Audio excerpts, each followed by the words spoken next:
la pasta di Gragnano sarà sfruttata e più e nemmeno che come il riso per il sushi. Abbiamo preso in prestito un ingrediente fondamentale della zuppa di pesce dell'Adriatico, le canocchie o per i napoletani spernocchie. Ingredienti: ottima pasta, canocchie crude, pesto di mandorla bianca, pesto di pomodoro arrosto, poi olio immancabile, succo di lime, una grattugiatina di lime e con tutto quello che rimane delle canocchie una zuppetta semplicissima fatta con pomodoro, zenzero, un po' di lemongrass, ma tanto basilico, tanto limone e una punta di peperoncino. Cominciamo con la marinatura delle canocchie. Sono state sgusciate, un pizzichino di sale. Mi raccomando, mettetelo bene. Mettiamo qualche goccia di succo di lime, non eccessivo, qualche goccia d'olio. Tutto questo prima che venga servita la pasta. Una grattata importantissima di lime fresco. Il piatto che andiamo a servire ai nostri commensali non è un semplice piatto di pasta, ma una comunione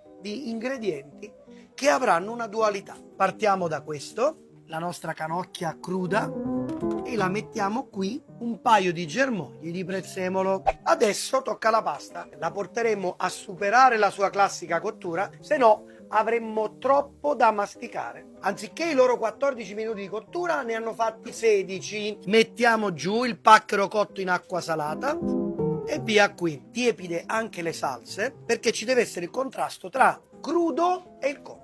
Cominciamo con questa purea di pomodoro arrosto qui su. Siamo come i tori, dobbiamo vedere rosso per forza. Io ci metto la mandorla che lega molto bene con la dolcezza dei crostacei. Adesso le nostre canocchie. Mi raccomando, non lesinate, se no vi mangiate solo la pasta. Non dimentichiamoci qualche altra goccia di olio, un paio di germogli di basilico. Serviamo il nostro brodetto di crostacei con il crudo di canocchie. Non è un piatto che va consumato in alternanza. Finisci prima il crudo e poi la zuppetta di crostacei. Fate i bravi.